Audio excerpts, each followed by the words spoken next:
Echoes of Emerald Isle. Mom, why does she look exactly like me? Anya's heart lurched. Her fingers tightened around her worn canvas tote, her knuckles turning white as she gripped it. She stood across the street from the entrance to Emerald Isle Family Fun Park. A little girl in a brightly colored dress was laughing.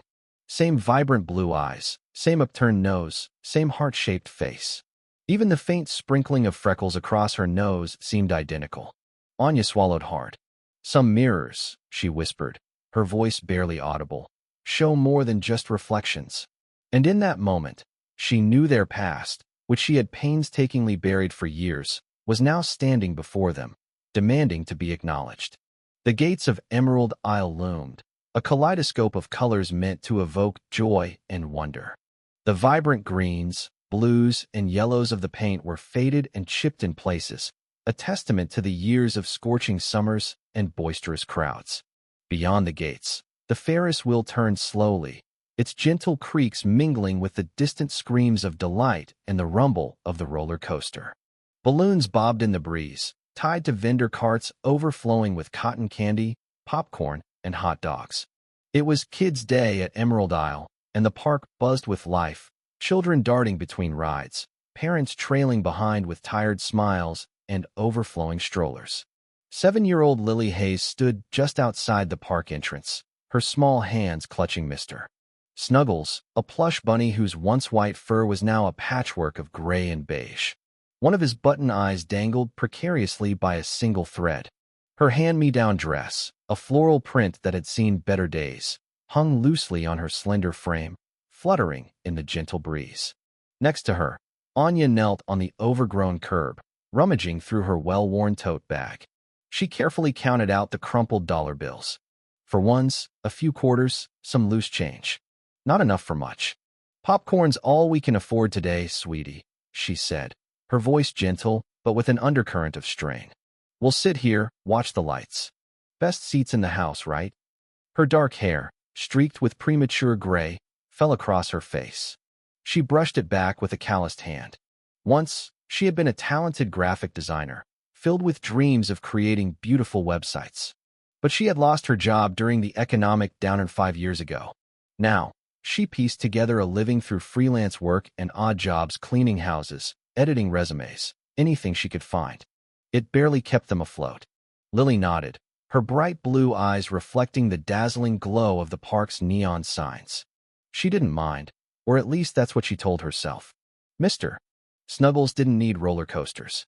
He liked quiet spots and listening to stories. She often whispered tales to him about brave bunnies and hidden carrots. "We're explorers," she'd murmur, hugging him tightly. But her gaze often drifted towards the flood of children streaming through the park gates, their carefree laughter echoing in the air. A quiet curiosity tugged at her, an itch she couldn't quite scratch. Leaving Anya's side for just a moment, Lily wandered along the edge of the wrought iron fence, her worn sneakers scuffing against the cracked pavement. Her dress snagged on a stray thistle. That's when she saw her. Inside the VIP entrance, a girl stood next to a tall, imposing man in a dark, expensive suit. His posture was stiff with authority. The girl could have been Lily's reflection in a pristine mirror. Same heart-shaped face, same dusting of freckles, same upturned nose, same bright blue eyes that sparkled like sapphires. Even the small, star-shaped birthmark on her left hand was identical. The only difference was that Lily's birthmark was slightly faded from years of playing in the sun, while the other girl's was a clear, distinct mark. She wore a crisp, white dress, perfectly pressed and pristine. Her blonde hair was pulled back into a neat ponytail, secured with a satin ribbon that danced as she giggled. The man handed over gold-edged tickets to the attendant, his voice low and commanding. Lily tilted her head, squinting. "Mr. Snuggles," she whispered to the plush bunny. "She's me but fancy." Before she could overthink it, Lily darted forward, slipping under the distracted security guard's arm and weaving through the crowd with surprising agility. She reached the man and tugged gently on his sleeve, just as the girl beside him had done moments before. "Mister," she said, her voice small but surprisingly steady, "why does she look like me?" The man, Julian Blackwood, CEO of Blackwood Industries, froze mid-stride. His phone slipped from his hand, clattering onto the pavement with a loud crack. He crouched down, staring at Lily with a mixture of shock and disbelief, then back at the girl beside him, his daughter, Clara. What did you say?" he stammered, his usually impeccable composure dissolving before her eyes. Clara clapped her hands excitedly, bouncing on her toes. "Daddy, she's my twin. Look, she's got my nose and my birthmark. Can she play with us?" Julian's face drained of color. His piercing blue eyes darted back and forth between the two girls. "Clara, hold on a minute." But a shout pierced the air, cutting through the noise of the crowd. "Lily!" Anya sprinted towards them, her worn sneakers pounding against the cracked pavement. Her tote bag banged against her hip. She scooped Lily into her arms, breathless and frantic. "Don't you ever run off like that again." Then she saw Julian, and the world tilted on its axis. "Anya," he whispered, his voice breaking like shattered glass. She stared back, her breath catching in her throat.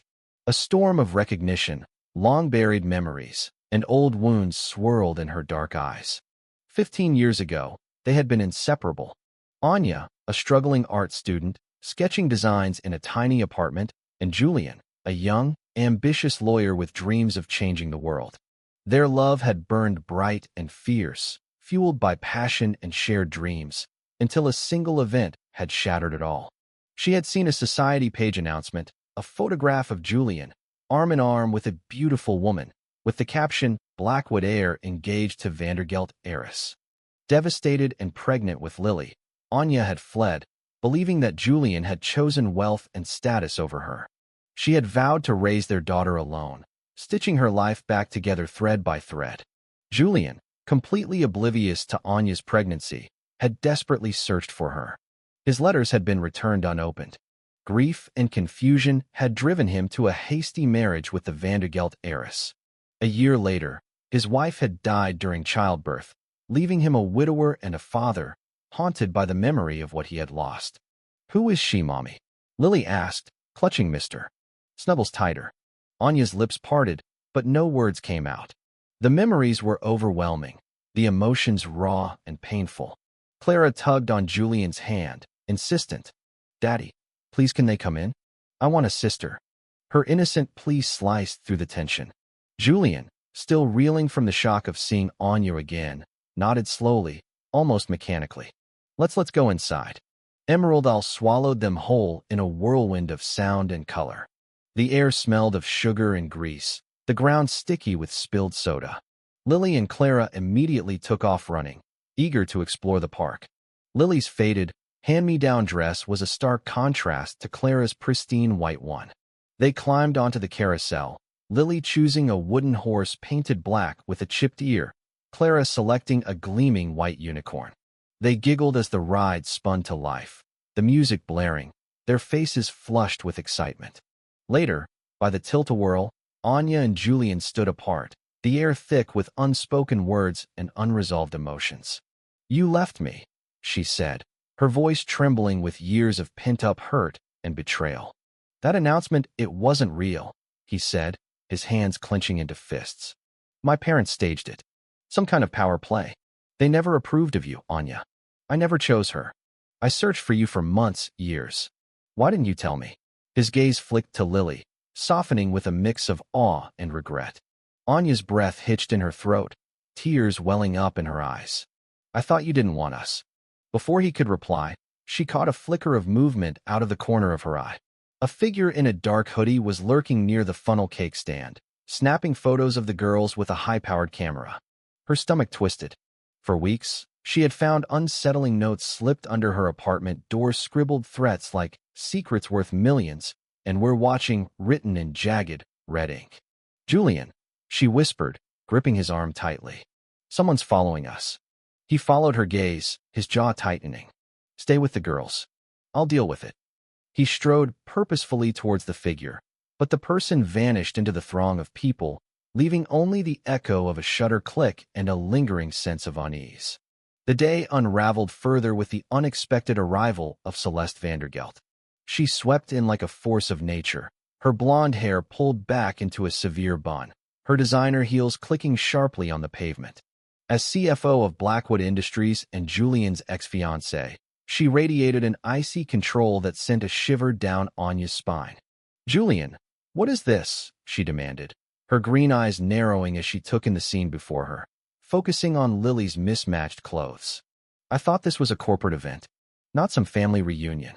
Clara, perched on a nearby bench with Lily, overheard her comment. "Lily is my sister, for real." Julian knelt down, taking Clara's hands in his. "Yes, sweetheart, she is." Clara squealed with delight, tackling Lily in a hug. Lily, slightly startled, awkwardly hugged back. "Mr. Snuggles was squished between them. Celeste pulled Julian aside, her voice a low, menacing hiss. "I know about her. I've known for years." She smirked, leaning closer. 15 years ago, I orchestrated that announcement. Anya was a liability, a distraction. I saved you, Julian. But now I've got proof of your little mistake. Pay me 10 million, or I'll leak it to the press. Ruin your reputation, your company, everything." Julian's fist clenched, his knuckles white. "You're insane. I won't let you touch them." "Then watch your empire burn," she spat, stalking off, her long shadow stretching across the ground like a dark omen. That night, Anya tucked Lily into bed in their cramped apartment, the girl's joyful laughter still ringing in her ears. The single light bulb flickered overhead, casting dancing shadows on the peeling wallpaper. She had barely locked the door when glass shattered the kitchen window. Lily jolted awake, her eyes wide with fear. Under the bed, with Mr. Snuggles. "Hi," Anya whispered frantically, pushing Lily down. She heard the little girl scurrying under the bed, whispering to Mr. Snuggles to stay quiet. "We're hiding." Footsteps thudded closer, heavy and deliberate. Anya grabbed a cast-iron frying pan from the stove, adrenaline coursing through her veins. "Get out," she shouted, swinging the pan wildly. The figure, cloaked in a dark hoodie, ducked, his face obscured by the shadows of the hood. He lunged towards a specific drawer, clearly searching for something. Birth certificates? Photos? Anything that could connect Lily to Julian. Anya swung again, connecting with his arm. He cursed and stumbled back, dropping a crumpled note as he fled out the broken window. The note read, "The truth is deeper than blood." Julian arrived minutes later, his face etched with guilt and worry. "This is my fault," he said, pulling Anya close. Her hands were still trembling. "Celeste is behind this. I'm moving you somewhere safe. By dawn." He relocated them to a sleek, modern townhouse with barred windows and a state-of-the-art security system. He hired Ricardo Ruiz, a private investigator with a jagged scar across his cheek and a no-nonsense demeanor, to dig into Celeste's schemes. Ruiz worked fast, uncovering a tangled web of deceit and corporate malfeasance. Celeste had been embezzling millions from Blackwood Industries, siphoning funds into offshore accounts. Lily was her leverage, proof of Julian's past indiscretion, used to blackmail him into silence. The figure in the hoodie was a hired thug named Kessler, paid to intimidate Anya into disappearing again. "She's cornered," Ruiz said, sliding a dossier across Julian's desk. "Bank records, emails, Kessler's confession. Turn this over to the authorities, and she's finished." 3 months later, Celeste's arrest dominated the headlines. Blackwood Industries CFO caught in corporate conspiracy. With Celeste out of the picture, Anya and Lily settled into a charming 2-story cottage with a sprawling garden. Lily and Clara chased fireflies in the evenings, their laughter echoing through the twilight. Julian became a steady presence in their lives: dinners of spaghetti and garlic bread, movie nights with popcorn fights, quiet moments with Anya on the porch swing, their hands brushing as the cicadas sang in the trees. Over dinner one evening, he took Anya's hand, his thumb tracing the lines on her palm. "We're dating," he announced, smiling at the girls. "For real this time?" "Yes." Clara cheered, sauce smeared on her chin. Lily grinned, nudging her newfound sister. "Can we have a secret door between our rooms?"